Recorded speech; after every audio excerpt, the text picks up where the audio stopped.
I'm Philip Shepard. I'm here with Ilan. So looking forward to delving into whatever issues seem most vibrant to us. One issue that seems vibrant to me just at the moment is I feel, and I sense you do too, like a growing recognition that embodiment is crucial to our lives as human beings. Um, and even as that um, recognition takes root and begins to flourish, there's a huge unspoken resistance to it. And I'd love to get your sense of the nature and the reasons for that resistance.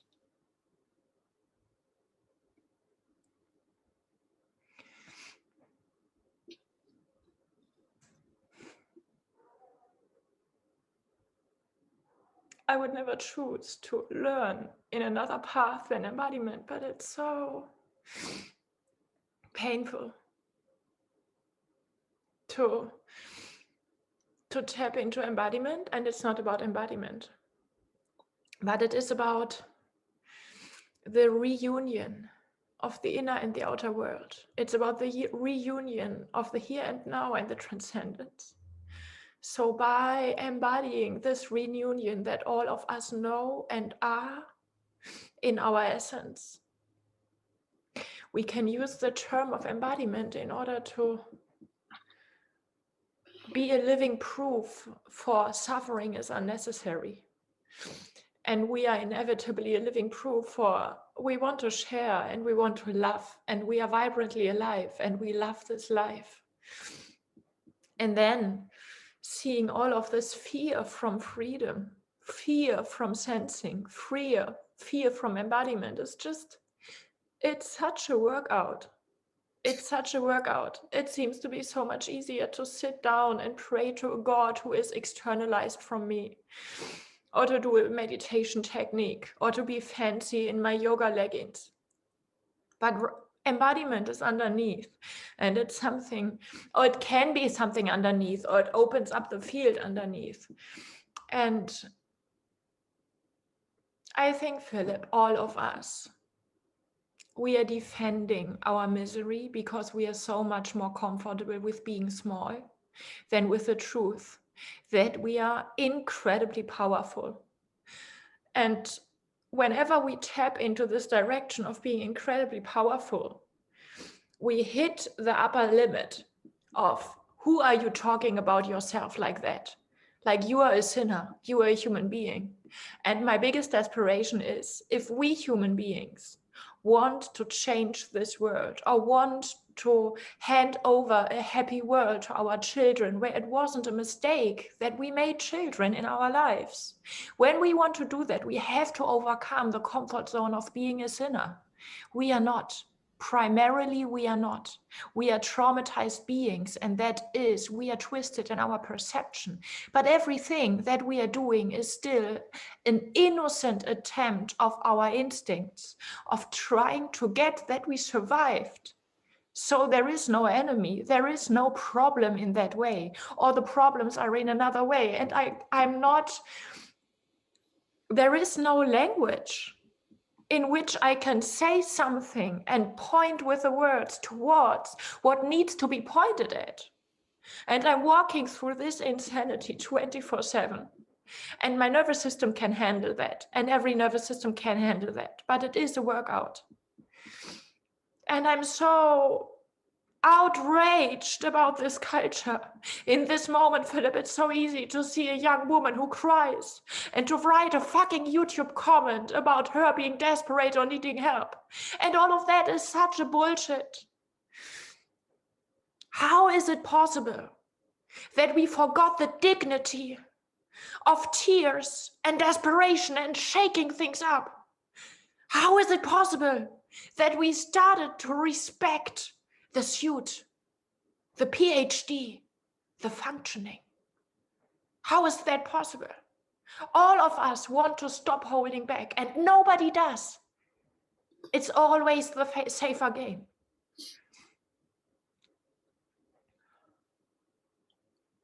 It's such a comfort zone for me and for everybody else. For example, in this case, me needing whatever, a tissue, an advice or something.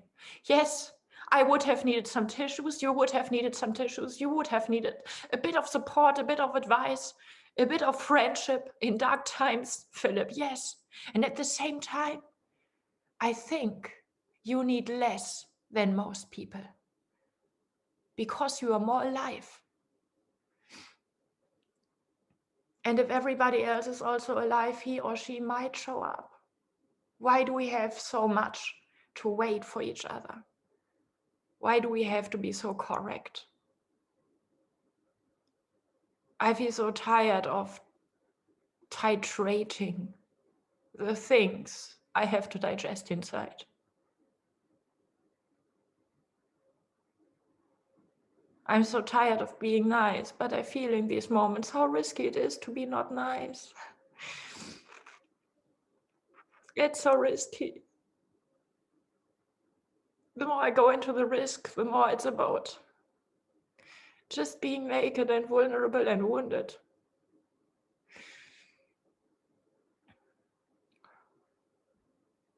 Why do we think that we need the outer world, Philip? We need our inner world. We are starving because we lost it. What has happened? It's just trauma. It's not something individual. It's not even something complicated.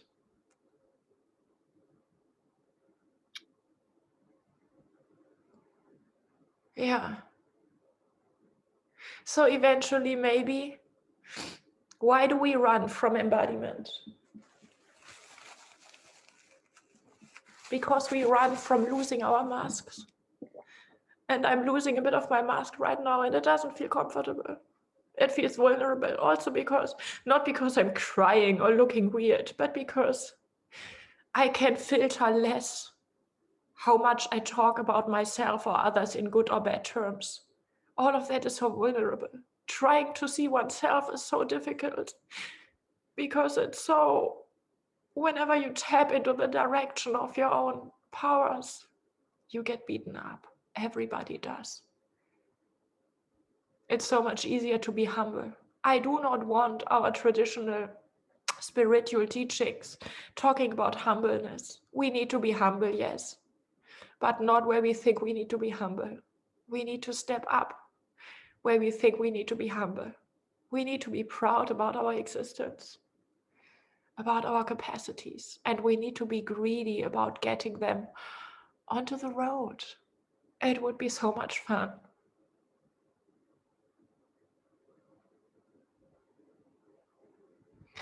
And here I am, and it's like, yeah, would have been so nice using this recorded time for something that it's a cool teaching. But at the end of the day, you gave so many powerful teaching in your lives. Everybody did. I did myself. We like it, and we head over to the next duty. That is what we are doing with powerful teachings. So who am I feeling bad right now? Not just because my neocortex is not talking in a blah blah script. Maybe we are over the time of being in powerful teachings. Maybe it's about, I don't know, exposing the earthquakes in our souls. I do not know about the next language, but I'm tired to try to squeeze something powerful in these seconds of attention. Yeah, that feels like dignity. It feels like it's so easy to love everybody, but there is a sacred wall of, first of all, everybody goes and fucks himself or herself, including me, myself. And after that, there is a kind of cleared field where we do not owe each other anything. Nobody owes you his attention, or me his or her attention. And then we can meet as free beings, being angry, and being smart and being desperate and courageous. Yeah. And I do not have to hand over my dignity or freedom in order to be worthy of attention. Oh, Philip, I obviously trust our meetings.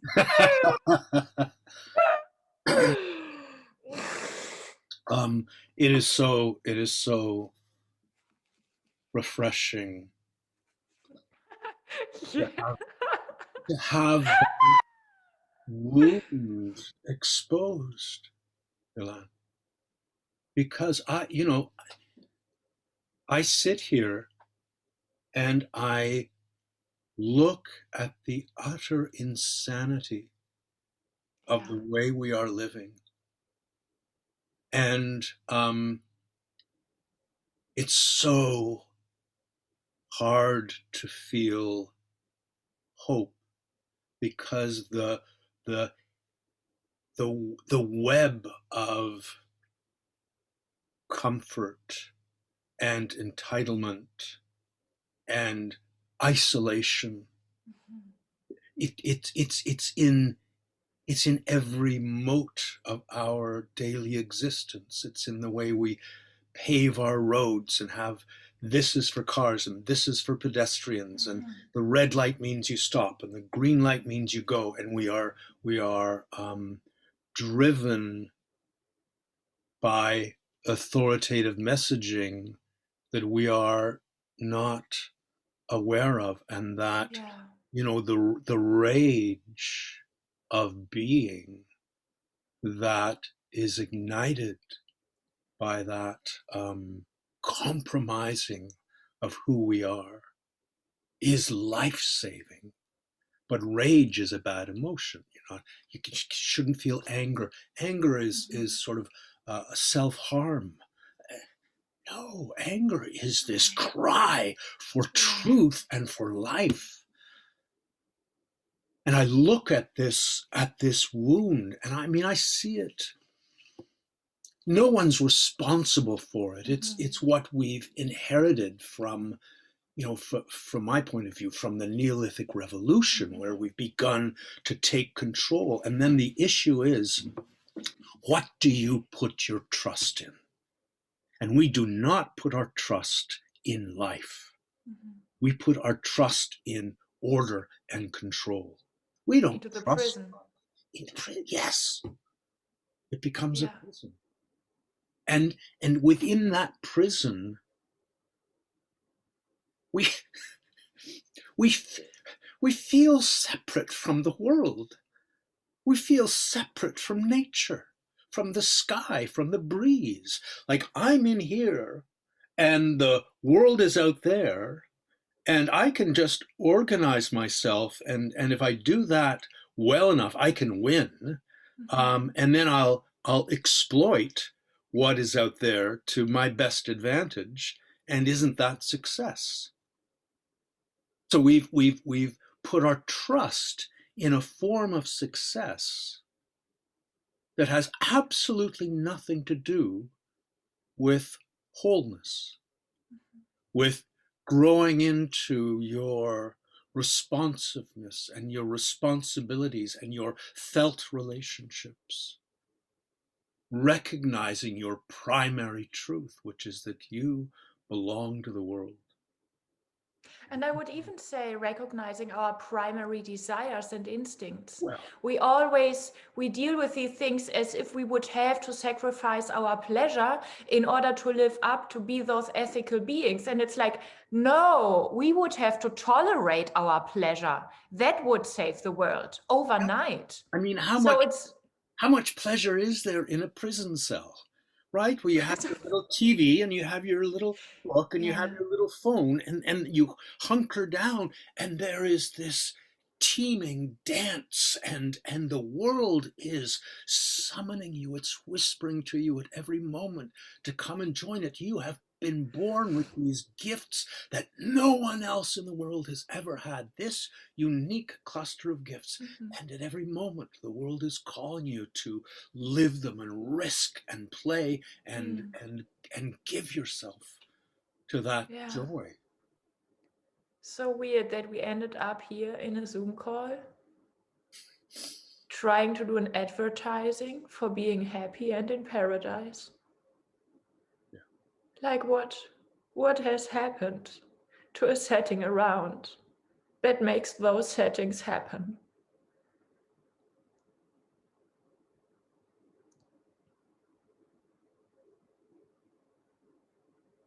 I mean, it's like all of these layers of global suffering and acceleration of dynamics becoming obvious, because I do not think that also the COVID dynamics, etc., are something new, but something that makes it way easier to recognize the dynamics that were running the script anyway. So let's talk about nothing new happened, but in an incredible new way and super exciting new way in order for us to study and to learn and to shift the game. And it's like there is a global urgency that I can feel in the mornings. I started systematically, because you asked me also about my path of embodiment, and I'm not so much into sharing like how I got into that, because it might be, yeah, I did a dance class and whatever. So I mean, I think a row of aha moments, but there was an increasing sense of I have to do something in order to organize that I stay alive with my kind of perception, and that has led to a way an incredible systematic, and I'm studying every day and becoming more precise every day, but it's a super precise script day by day already, which is really about when to wake up, when to drink what, when to do what, etc. And it's flexible. However, it is mainly based on me getting up incredibly early, between 2 a.m. and 4 a.m. in the morning, when I'm in Berlin, but the world is sleeping, the human world is still sleeping.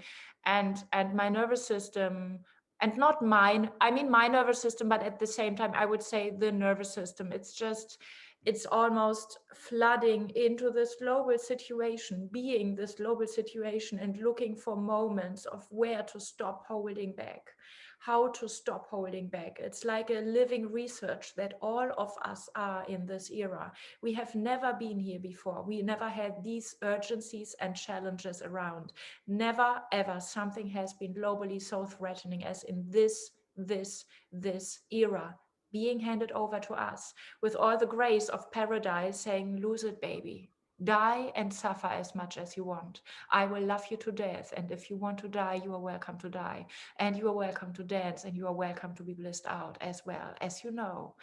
And us being those fallen asleep children of paradise, I feel like everybody of us, everybody who has a little outburst into something new, is a medicine man and medicine woman for the whole species, for the whole situation, for the whole era. I would love us to take ourselves brutally serious in that. And my embodiment research is so much less about asanas and so much more about how to tolerate what speaks up as the most real reality inside, which is that we have access with our senses to the whole interwoven web of information. There is no difference between information and matery, between mind and body, between physical existence and consciousness. We can tap into that. It's not even far away. It's closer than every loop of suffering. And it's the main question in this era is not what is the answer, but how to cope with the loneliness and the fear of insanity inside when you are on this path. And this era seems to be so hungry that it squeezes everything into so many nervous systems. And while I'm saying that, and I feel so connected to you in all of that, and I'm so grateful for your listening, because today I seem to really, love this sharing and flowing. I also feel a gratitude and a connectedness to many people in their mornings, in their nights, in their cutting edge workout for tolerating who they really are. Yeah, it's intense. Well, I mean, what comes up for me is this paradox that what we most need is to change our way of being. Yeah. What we most need is a new way of being. And what we most fear is change. So it's like, how do you navigate that I when mean, you, I suffer. Why do you ask? I'm stuck. Woohoo! yeah, and the Yeah. thing I mean, the thing that you most deeply crave is at the same time something that you've learned to fear. And Yeah. that fear of change, is not just decades old or centuries old. It's millennial Mhm. in its reach. A human being is one who takes charge and controls his environment and makes a success of herself or himself. And a human being is not a child of paradise. And so you don't see it. When you are in an environment and you have named everything in it, and you know what everything is, there is no need to feel a thing. Mhm. Because why would you bother feeling the presence of a tree? You know that's a tree. You know what it is. Why feel it? Mhm. And so we've the journey back to the body is a journey that cracks open that pressure cooker of feeling that splays you Yeah. wide open. And suddenly there is no world out there that is not also Mhm. in here. And that it's like we're going through the dark stress of a birth canal, and whether we make it or not, I think depends on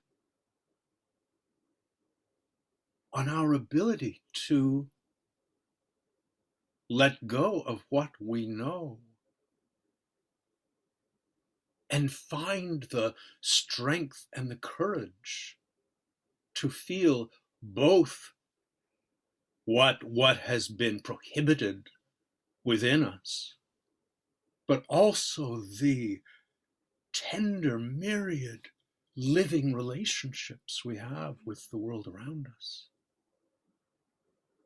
And I think to not freak out when we actually change. The moment that things really start changing, it's almost, there will be this signal in our conditioned nervous system of, oh, this is going into the wrong direction because I'm losing control, even though I was praying for losing control and letting go, etc., before. Now it worked and I freak out. And I think how to be oriented with the taste or the frequency of the disorientation that will inevitably happen on the way. I think that is a teaching. If I could teach that in an effective way, I would be super happy, because it's like, you will have the chaos signal inside. You will have the disorientation. And on that level, you will panic. You will panic. You will panic. If your world explodes because you are not who you thought you are, you will panic. The thing is, there is an essence inside that comes from the body, but it shows up as consciousness. I think it's an embodied spirit. And that is, I know exactly that this is the path. It's like our instincts go with more linear orientation into the chaos and the dissolution and the disorientation, then they are calmed down, which is eventually shut down in the so-called structure or order. So I think that would be so interesting, developing a kind of protocol or teaching or methodology or guidance to transmit, to hand over the kind of meta orientation that is waiting in your instincts in order to guide you through the chaos. And it is absolutely possible. It's not even a capacity, it's really just something that we have to reanimate inside. And in that way, then the fear from change is not the problem, because then you can handle the fear, but you will be afraid. We are afraid of the fear because then we lose the track, but the fear is not the problem. It just has to, we just have to stop being impressed on a level from our fear where we then shrink back. So I would be thrilled about a culture that doesn't promote the solution or the healing, but how to stay oriented in the chaos in between. This like living between the chairs, between the poles, dancing there. Maybe this is this era. And what is there needed? I was so thrilled. I won't, just in case that we will use this recording for something published, I will not say what you did in your last project, Philip. So this premiere is headed over to you. However, I was so thrilled about you hacking another part of this embodiment universe, because I think it is a lot about which micronutrients, macronutrients, elements, methods, tools, traditions, techniques need to be combined today, from magnesium spray on our skin to certain dance classes, to certain meditation techniques, to brain hacking, to MCT oil. I have no fucking idea.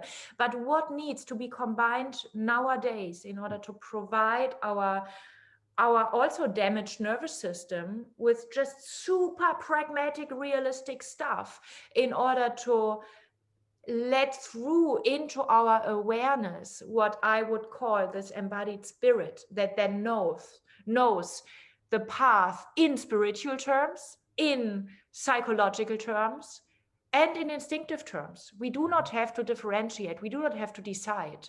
We just have to say, let's use this word for now. It's just a fingertip. And it works for me, Path, And I think, there is within each individual a compass that orients them to that path. That we've so clotted and condensed and contracted the body that the compass needle is immobilized. And as you begin to find that inner spaciousness, you are oriented. And that, I think that's what we are. If we stand a chance, it's the journey back to that compass needle that will most effectively help us change without fearing the change. Yeah. And the degree, it's interesting to me that, that thing of knowing everything about the world, we also, in a similar way, are told to and seek to know everything about the self. Well, who am I? Well, I graduated from this university and this is my favorite color and here's my favorite series and that's who I am. And we construct this structure of who we know ourselves to be, and defend it. And we spend our lives defending it. And what I find interesting, speaking of the pandemic, I think the reactivity against wearing masks is part of the defense of who I know myself to be, of that construct. So this is me, and I'm not someone who wears a mask. I'm, and if I put on a mask, who am I then? And so even that sensible precaution that is not so much for yourself as it is for those around you is untenable. It can't happen because there's this little crack in this structure of who I know myself to be. And it's so weird because, in the beginning of this conversation, I was crying and I was sharing that I feel uncomfortable with losing my mask. At the same time, I can run around and say, I'm not somebody that somebody tells, like when I have to wear a mask. And the world around is like, yes, baby, we are telling you that you have to wear a mask. Otherwise, you are not allowed to buy in our organic store. I'm so super sorry. So there is something of us being really so... like, what did we do with all those decades in our life where we did not have to wear a mask? oh, we wear the 24/7 just out of free choice. This is what we did. Now we have to do it. And now we are like, no, I'm not wearing a mask. I'm like, I mean, this mask is for me way more comforting and way more relaxing than any other individual mask that I was busy with when nobody was wearing a mask before the pandemic. And it was interesting because I was sharing one thing in German about us being, I think it was just a sentence on a picture, on an image, around us finding freedom inside. And then comments were like, okay, Ilan, seriously, there are dancers, there are artists in my friend circles.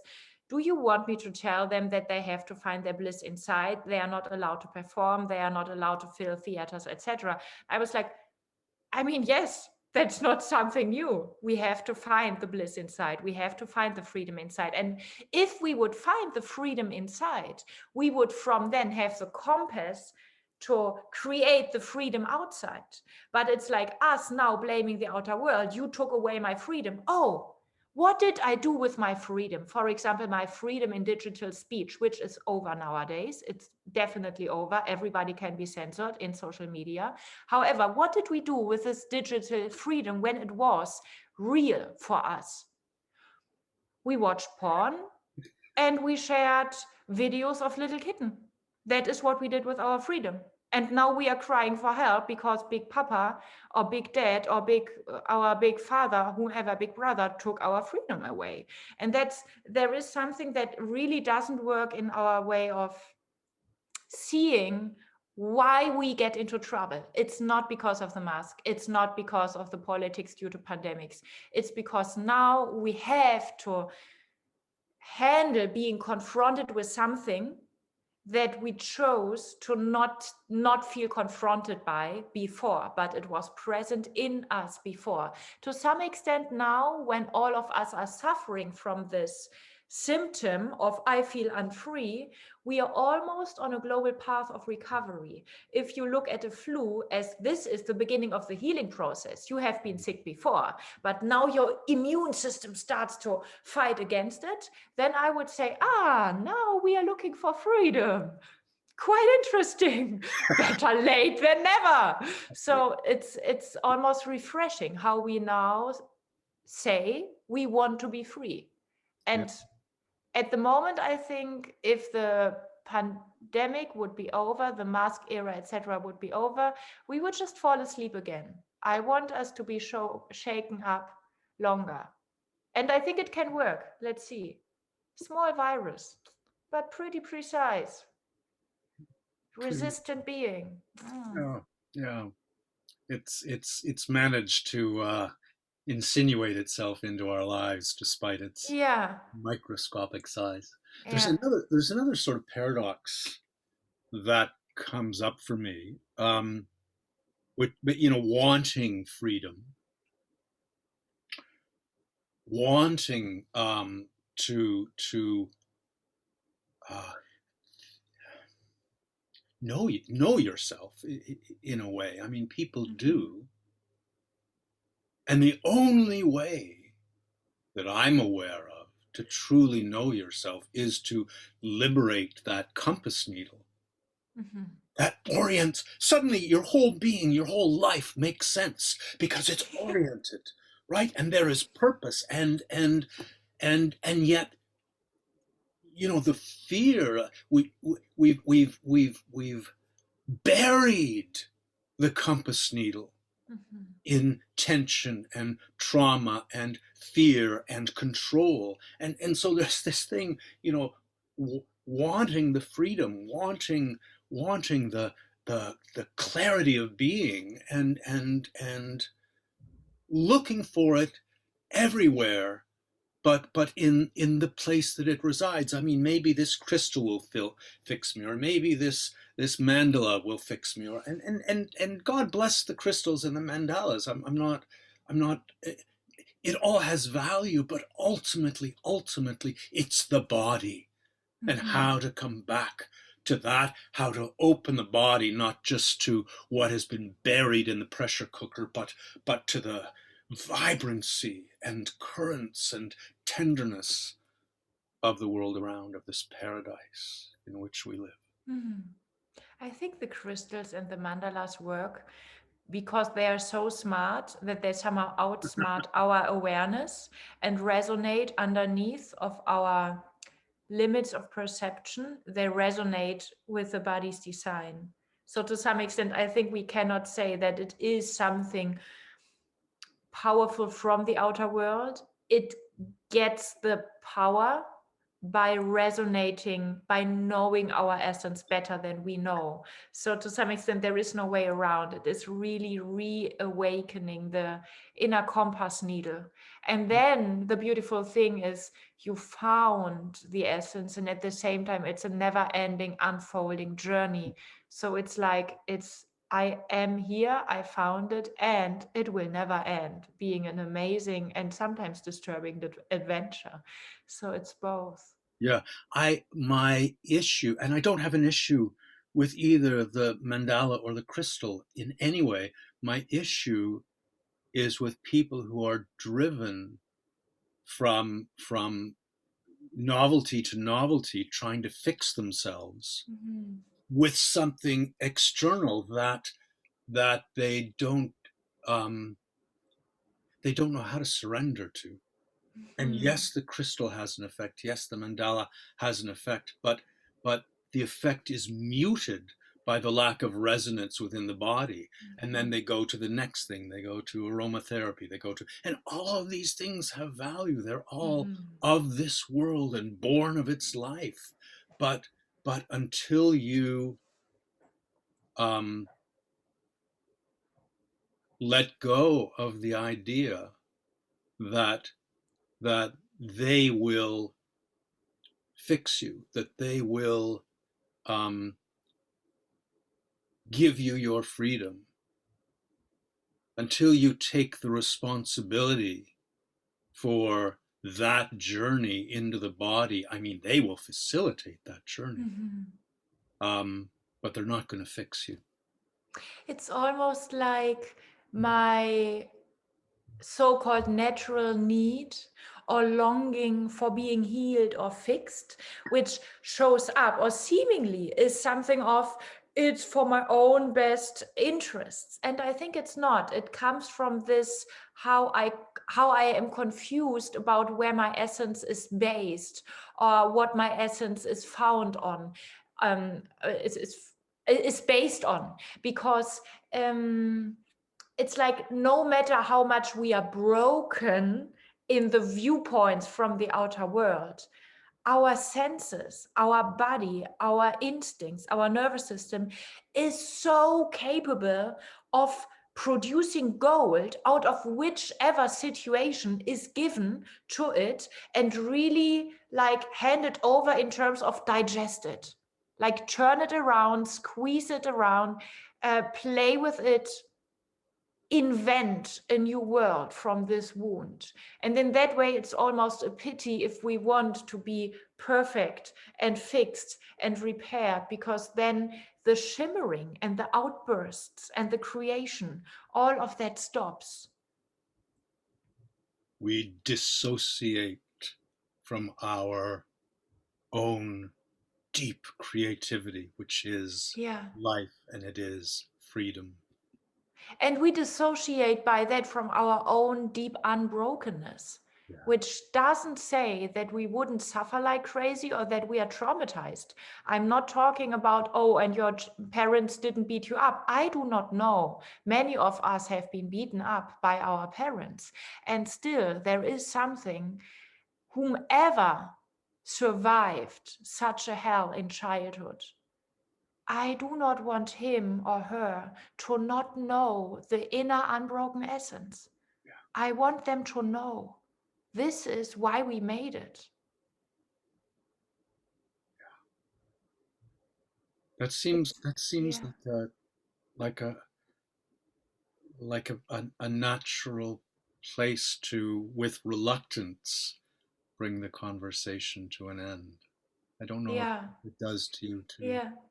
I was just as a footnote, besides many footnotes.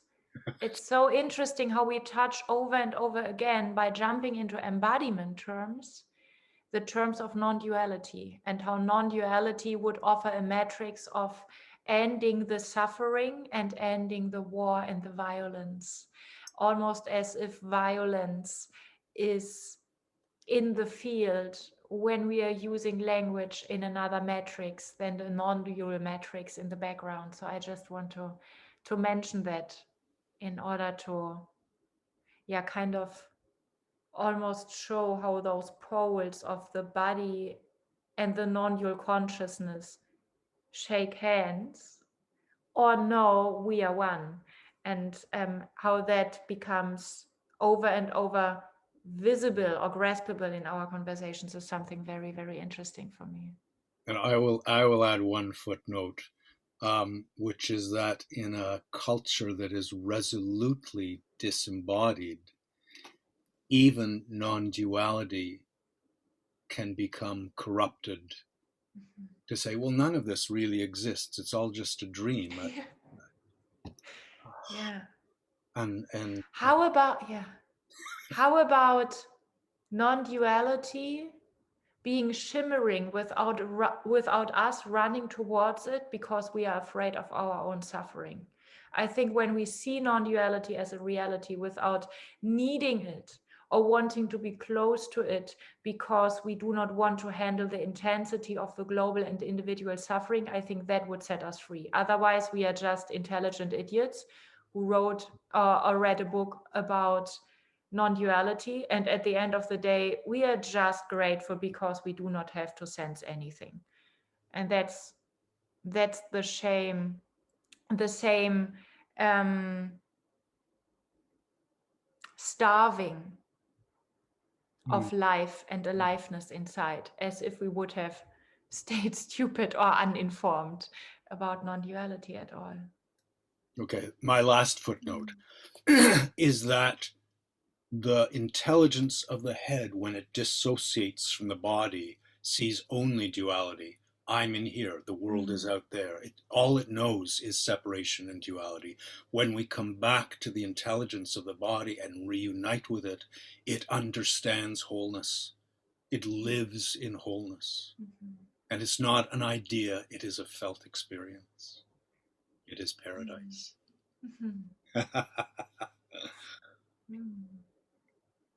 It's been a joy, Ilan, as always. And it is with the greatest reluctance that I suggest we bring this to a close, but that only means hopefully we'll convene again. Yes, I love these kind of these not being huge projects, but like just meeting for a walk. Yeah. It's wonderful. It's a very playful and light format. And I think that doesn't mean that we have to sacrifice any depth, quite the opposite. And thank you so much for offering me so much space, Philip, because I think it's really, it becomes such a pressure inside of how do I handle not holding back. And then I think my nervous system is like, yeah, it's really a 24/7 studying in reality, and that means every situation is like, how can I, and it's just such a privilege and such a gift for me that we have this space. I receive it as a gift as well, and I would go for a walk with you anytime. Yeah.